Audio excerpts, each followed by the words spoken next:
Listener's note, warning. This show is loaded with gist so powerful, it might just push you into a relationship and straight down the aisle. If you're not ready to hear wedding bells and say yes, say yes, say yes, say yes, listen at your own risk. Edgar doesn't lie. Check Edgar out. Okay, so a lot of you may not know this. I do not smoke, drink, or go clubbing. Growing up, that might have seemed cool. But these days, people look at me like I'm some kind of alien, like, wait, you're Nigerian and you don't smoke, drink, or go clubbing? You don't know what you're missing, oh. You don't know what you are missing. wait, what am I really missing? I don't think it's weird. But you tell me. Alright, for smoking, I have got plenty of friends who smoke, but I have never touched that stuff for 3 reasons. First, I just don't get the appeal. Like inhaling smoke then blowing it out again. Where's the fun in that? If the smoke tasted like oranges or mangoes or something, maybe I'd understand. But really, it's just poison on repeat. You are dying and you are calling it enjoyment. Make it make sense. Second, I don't need cigarettes or weed or anything like that to feel high.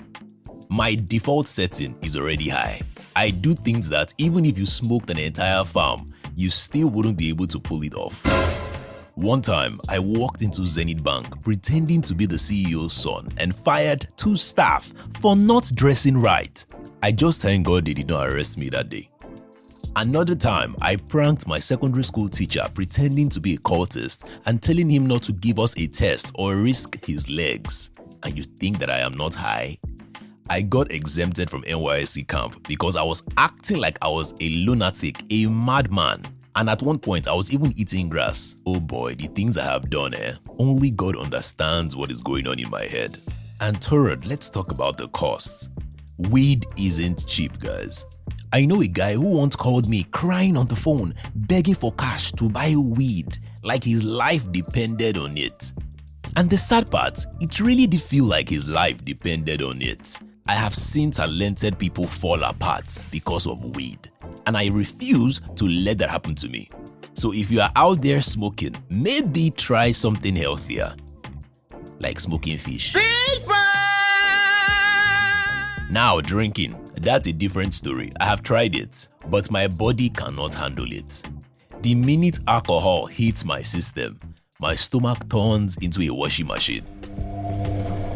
There is no buzz for me. It's either I'm sober or I'm broadcasting every thought in my head out loud. I am never tipsy. It is either I am drunk or not. And once I get drunk, oh boy. The first sign is that you would hear every thought from my head. As I'm thinking it, you are hearing it. It will just feel like my brain is leaking from my mouth. I pity whoever tells me a secret when I am drunk. I pity you. One time I went to a party and I had a drink, and before I knew it, I started narrating every single thought out loud. I was just thinking and talking about how we wouldn't see or eat jollof rice in heaven. And that's me. No filter once I'm drunk. Another reason I avoid drinking is because I don't want my belly to start resembling my father's own. My dad's stomach is like a national park with a sign that says, every liquid is welcome here. He doesn't have 6-pack abs. He has got one big solid mega pack. Unlike my uncle's stomach is so big that you have to raise it up to see the belly button. No jokes. No jokes. I wonder why he doesn't apply to play Father Christmas during festive period. Now imagine me with my skinny hands and leg, with my big head, now have a big stomach. Wouldn't you think I'm suffering from kwashiorkor? Exactly. I will not even have mouth to toast women before they insult my life out of my body. Some people who have seen me like this without a shirt are already calling me malaria ambassador because of how skinny I look. At that time, I would not have any babe in my life till I die, for real. And my last reason, there is a demon living in every bottle of alcohol. Yes, there is spirit in spirits. I'm serious. How can something frozen turn into fire the moment it hits your throat? That's not normal. Besides, alcohol is expensive. You are paying to slowly destroy yourself. Think about that. So if you love to drink, just go easy. Easy, easy, easy. Okay? Now, on to the main topic of today. Clubbing. I have only been to a club 4 times in my life, and today's episode is about the second and third time. See, I'm someone who values sleep. I even found a button beside my ear. Once I press it, I fall asleep immediately. It's my own superpower. By the way, I have nothing against people who go clubbing, but the music is too loud. Too loud. I'm not trying to be a deaf dancer, and the whole no agenda, no program vibe just isn't for me. You go in and it's just dancing, drinking, smoking, repeat. The hype men, oh my god.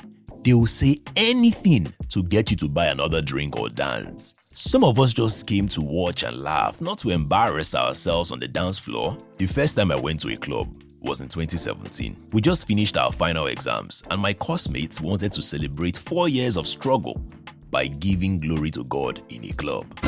And yes, that was the exact caption in the WhatsApp group. 95% of the class agreed, including 2 girls who were the resident pastors of my class. So if the pastors were going, who am I to now say no? When I got inside the club, I felt like I'd gotten a preview of hellfire.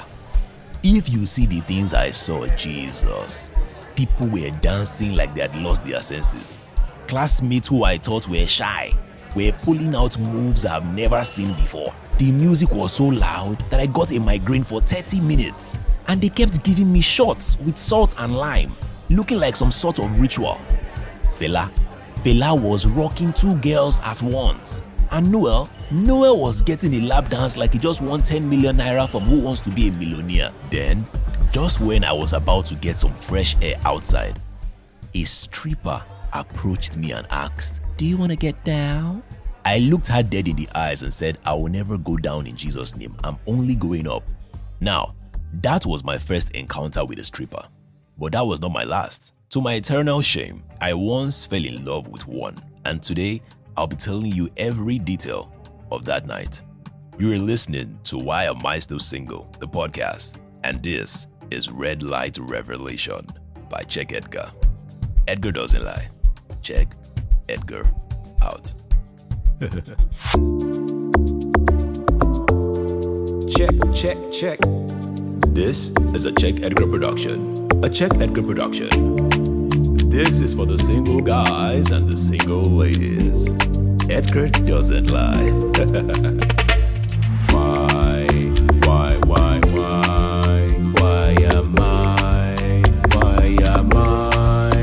am I still single? Still single.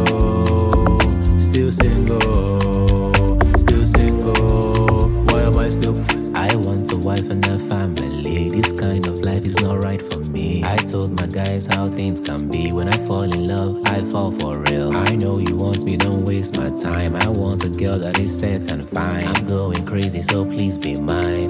God, please, why? Happy Friday, everyone. Hey guys, what's up?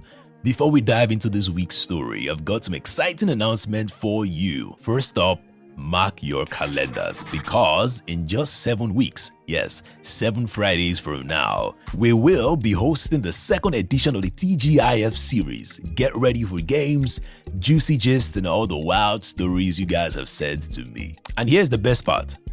I'll have a special guest joining me for this one, so trust me, you won't want to miss it. Now, on to our winners. If you hear your name, this is your cue to stand up and celebrate because you're about to be famous. I'm just kidding. First, a drum roll, please. Thank you very much. The winner of Trivia Part 1 is Tina Adeola. She nailed 8 out of 10 questions and came closest to the mark. And the winner of Trivia Part 2, give it up for Nwaokoro Blessing. Alright, please, I hope I didn't murder your names, by the way. Blessing got 7 questions correctly. She threw some jabs my way too, but I'll address that in the next TGIF. Don't worry, I'll give you guys the full gist. And finally, the winner of our sneakers giveaway is Sodiq Jimoh. By the way, I chose Sodiq because he told me he's over 50 and wants to gift the sneakers to his daughter for her birthday. That really touched me. By the way, sir, is your daughter single and ready to mingle? If so, let her know we drop new episodes every Friday. And occasionally, sometimes, it doesn't drop on Friday, it drops on Saturday. But every Friday. Alright, winners. Now here is what I need from you. Email me at edgar@checkedgar.com with your full name, phone number, and a form of ID. I'll personally call you to arrange your prizes, okay? And to everyone who didn't win this time, don't worry, more prizes are coming in TGIF too. Edgar doesn't lie. Remember, the podcast only ends the day I get married, so plenty more TGIFs are on their way. Now, let's go back into the story. Okay, so let's be honest. If only professions were written on our foreheads, I probably would never have talked to the lady that day. You would never guess she was a stripper, let alone a prostitute. Now, let me clarify. Not all strippers are prostitutes, and not all prostitutes are strippers. But this lady was both, even though she didn't look like one at all. Okay, so I was minding my business, heading out to grab some groceries around my estate some years ago inside the supermarket, when I spotted this lady at the counter, arguing at the top of her voice. She was dressed in corporate wear like a banker, so it was very confusing why she was shouting and arguing with the store attendant. It's too early in the morning to be raising your voice like a full-on drama queen now. This lady was too fine for this. As I was picking my item, I stopped to ask myself, what could make a fine woman like this lose her cool so early? This wasn't just some casual disagreement, mind you. Oh no, they were exchanging insults, going back and forth, calling each other's generation all sorts of names. The whole supermarket were acting like they were invincible. And I was just there, stuck between whether I should mind my business or do I do something before things get out of hand, and landed on someone's face. So of course, I couldn't just stand there. This girl is too fine for this embarrassment. I had to intervene. I walked up to the counter and asked what was going on. And you won't believe it, they were fighting over peak milk. Like, yes, peak milk. The store attendant was accusing this beautiful lady of opening a can of peak milk, saying she has to pay for it. The beautiful lady was adamant that she didn't open it and she wasn't going to pay for it. Like, this was what all the drama was about. Milk. Peak milk. At this point, I had no choice but to settle it. I pulled out my wallet, handed over the 1,500 naira to the shop attendant, and bought the piece. I honestly couldn't believe that the beautiful lady was stressing over something as trivial as milk. Peak milk for that matter. After I paid, she walked over to me and thanked me for being a gentleman. Now guys, let me tell you, I have never been called a gentleman in my life. But at that moment, I channeled my inner deep baritone voice and responded, "You're welcome." It didn't stop there. She looked at me and asked, "Sir, is there anything I can do to repay you?" In my mind, I was like, you that can't even pay for milk, you now want to repay me. I beg you, shift. But with the same deep voice, I replied, "Oh, don't worry at all, don't worry." She smiled, waved, and walked off. Case closed, right? Wrong. Later that day, as I was driving back from a friend's house, I spotted her again in the estate. This time, she ran over to my car and thanked me again for helping her earlier. She even apologized for her earlier attitude and said she would like to be my friend, and of course, I smiled and exchanged numbers with her, telling her I would call her once I settle in at home. I don't refuse beautiful ladies. I'm single. I need someone in my life, so please. When I got home, I had to tell my boys Fela and Noel about the encounter. Fela and Noel were like my go-to analysts for everything, and I knew that they would have a take on this strange milk incident. Noel shook his head, dismissing it as though it was everyday business. Guy, Nigerian women are like that, he said, with the tone of a professional womanizer. Don't be fooled though. That girl can buy that milk. But she just wanted to prove a point. Now, Fela, on the other hand, leaned back and laughed. Omo, no lie. No lie, guy. See, guy. She only kept shouting because she saw a fine boy like you. See you now. She know how pretty she was, guy. She knows how pretty she was. She has to use that beauty to get your attention now. You know all these babes now. You know these Lagos babes. She has to use her beauty to get your attention. That's what she's doing, go. That's what she's doing, oh. That was how they were advising me as they were drinking my 5 Alive juice. Useless boys. That night, I planned to call her but got carried away with other things. So I decided to reach out to her early the next morning. Around 8 a.m., no answer. Tried again at 10, still no response. Finally, she called back at 11 a.m. like she just woke up from one terrible long sleep. Sorry, I'm just waking up. I got back from work late and I needed to sleep. How are you doing? She asked. Now, let's be real. I wasn't too interested in the details of her work life, but her voice had this softness to it, and soon enough, we were deep in conversations. We would chat for hours, video call, text, you name it.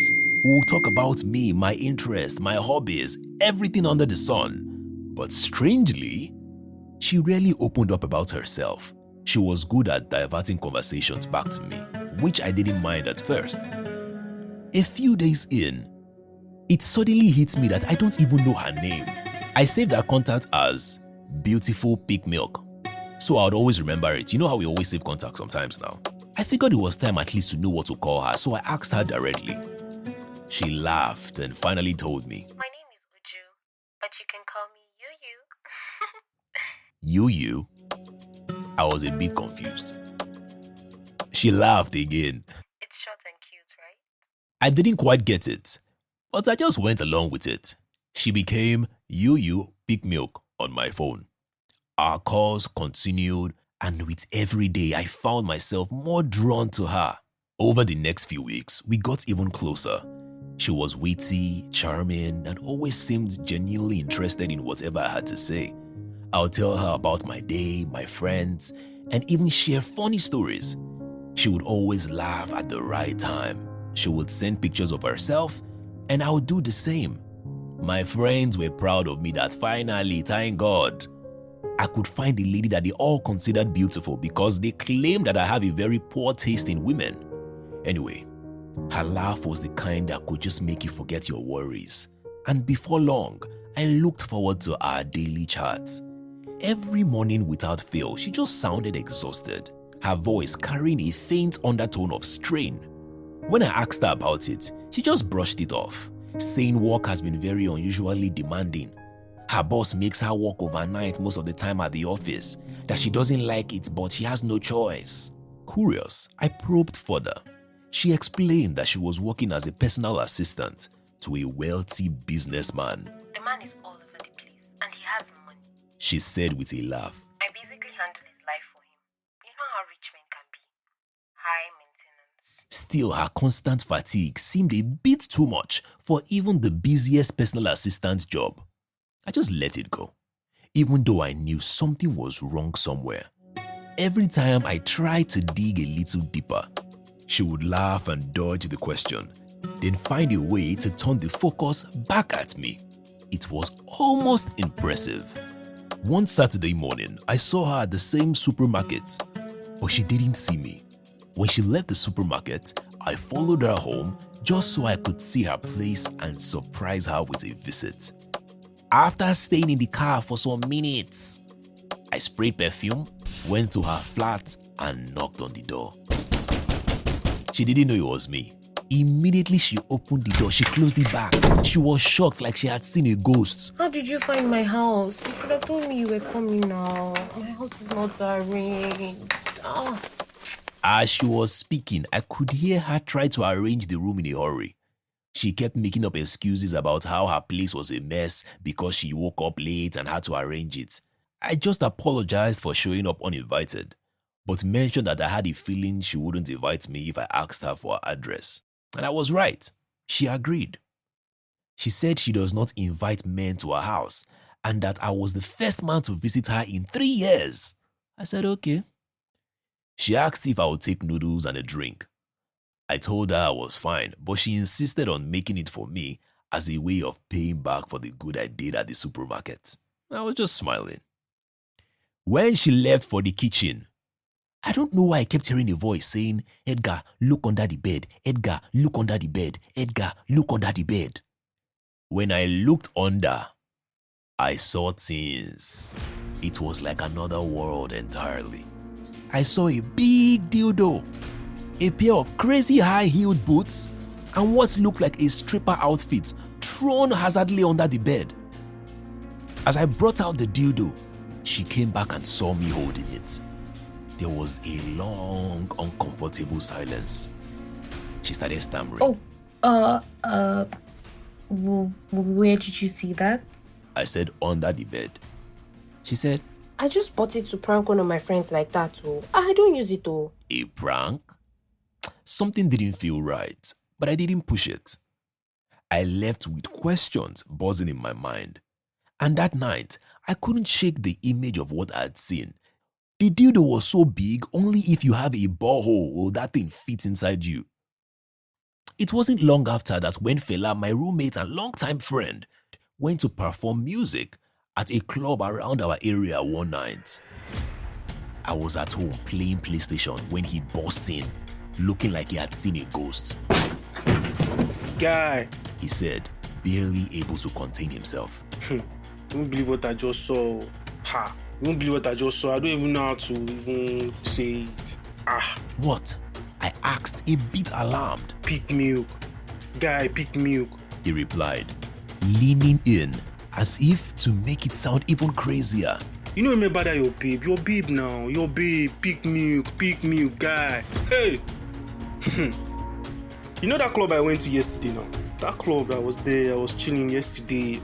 I was just cool, surveying around, looking around. Mama, I saw your babe, bro. I saw pick milk live and direct. You know me, I'm part of people that are just watching the girls all strip, do that thing. On stage, I saw your babe like this. Performing, your babe there on stage like this, holding pole. Bro, dancing, strip dancing, as a matter of fact, guy. Make I no lie for you, one guy took her home. I blinked, trying to process his words. Wait, Fela, are you sure? Sure, I was in front of the stage. She was wearing a mask, guy. He said, shaking his head. You know, and I was pick milk now. I know that babe. I was just looking at her face. I was like, is that not pick milk? I sighed that. I was like, damn, that's pick milk. Oh. Hey, guy, your babe. Oh. I said, okay. When I confronted Uju about it, she denied it totally, almost as if the idea offended her on a personal level. God forbid. She said, very upset. That's not me. Fela probably mistook me for someone else. Me that haven't been to a nightclub before. Yesterday I went for choir practice in my church. I wanted to believe her, but something didn't sit right. Fela wouldn't make up something like that. And yet, here she was, insisting it wasn't true. But I brushed it off, even if I didn't believe her. I chose to give her the benefit of the doubt. She didn't stop there. She sent me pictures of her at the church, practicing some songs.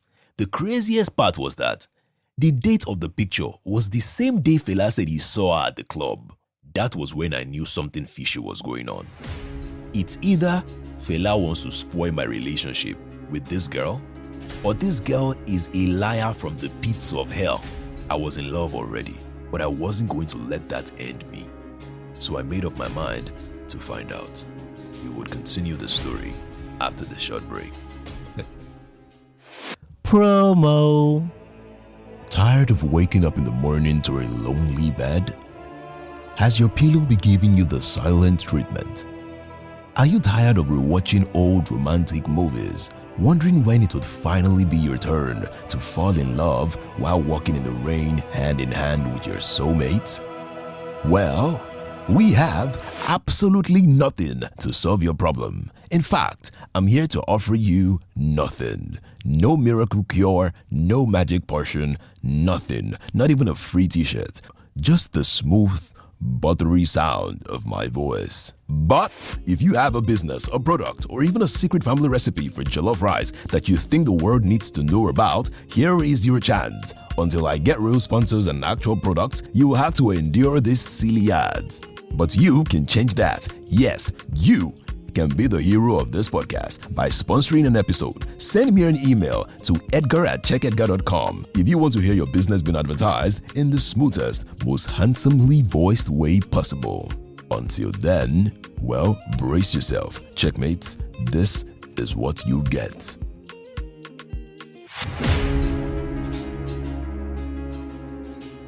Now, the other time I went to the club was months after Fela told me he saw her at the club. My friend Olamide was getting married and he asked us to come celebrate with him at the club. Now, I did not want to make it look like I didn't wish him well, so I went to the club. As I got to the club, I told myself no dancing or drinking.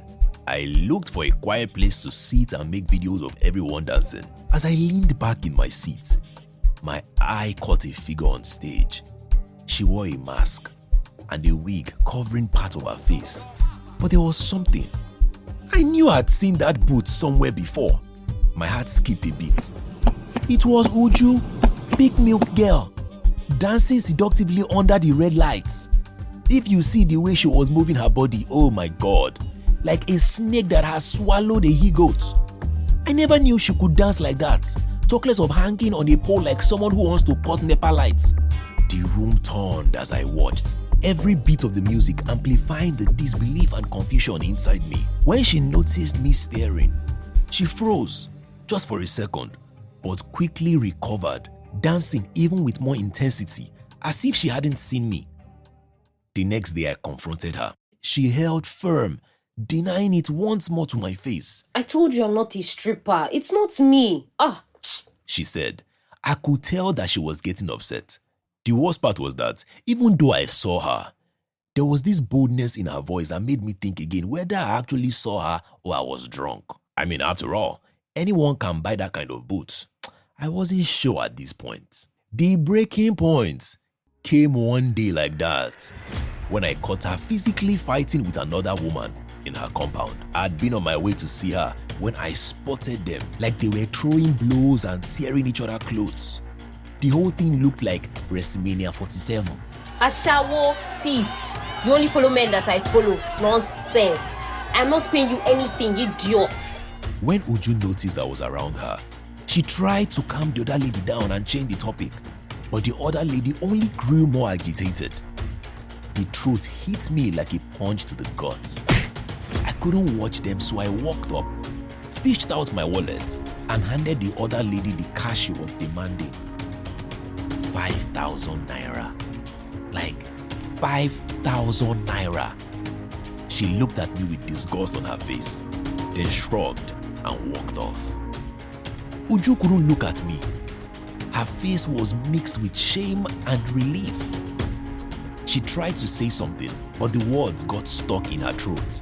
I took her hand and guided her back into her apartment. The moment we got inside, I sat her down. I did not even know where to start from. Uju, I said softly. I need you to be honest with me. I don't care about your past or what you're going through, but I deserve the truth. You know I like you, but I need you to tell me the truth about you. She looked away. She couldn't look into my eyes. And then she started talking. I wasn't always like this. She began. She still wasn't looking into my eyes. It started when I was younger. My uncle. At this point, I became weak. I did not even know what to say. I was already boiling. He was supposed to look after me. She continued. But instead, he hurts me. My uncle and some of his friends, they took everything from me. I felt a rush of anger and helplessness as she recounted her story. She had been a young, vulnerable girl betrayed by those who were meant to protect her. After that, she had grown up with scars, invincible but deep, and a hardened heart. At first, I did what I could to survive, she admitted. But after a while, I just gave up. It felt like the only thing left was to take control of the one thing everyone else kept taking from me. We became quiet for a bit. I didn't even know what to say. All I kept saying was, sorry, sorry, sorry. I don't even know why I was saying sorry or why I was apologizing. I realized that while I wanted to be there for her, to be a part of her life, I had overlooked the complexities of her pain and her choices. She shook her head, giving me a sad smile. It's not your fault. This is just my life now. I looked at her with a heavy heart. Uju, you don't have to keep living like this. There are people who can help you, counselors, a fresh start. I'll be there for you. She sighed, looking at me with a tired smile.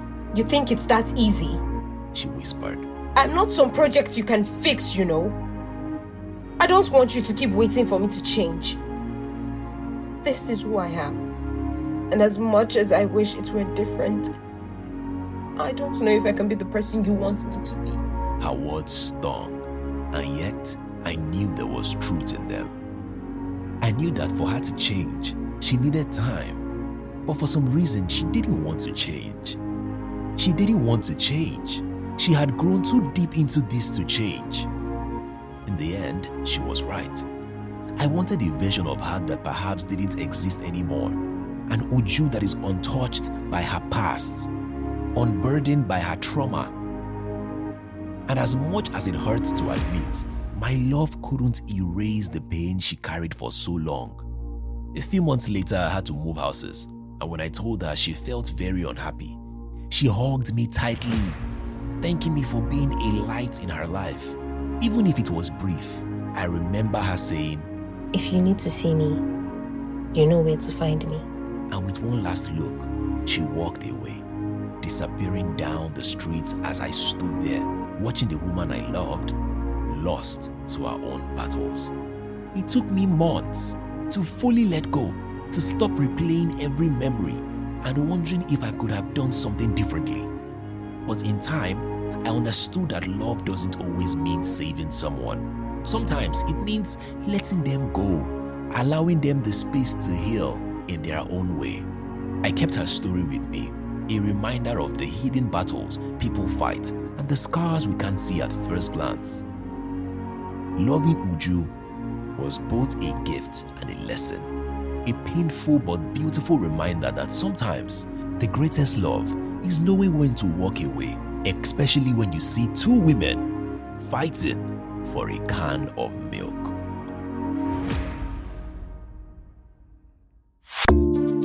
And that's the end of this week's episode. I hope you guys enjoyed it. If you did, then don't forget to subscribe and share this podcast with those who are single, dating, or married. Rate the podcast and drop a comment for me. I want to read your comments. And yes, you can donate to support the podcast. $3 will go a long way, or even $1. You can donate anything. If you have a story to share, then please send it to me through my email address, edgar@checkedgar.com, or for a quicker response, you can chat me with the chat box on my website, www.checkedgar.com. I promise you, I will respond in 3 hours. I promise. Edgar doesn't lie. Remember, the podcast ends the day I get married. Don't forget to tell your beautiful friend that Edgar is single and would love to go on a date with her. If that lady is you, send a message to my email address at edgar@checkedgar.com. Let's go on a date. Who knows? Edgar doesn't lie. Check Edgar out. See you guys next week Friday.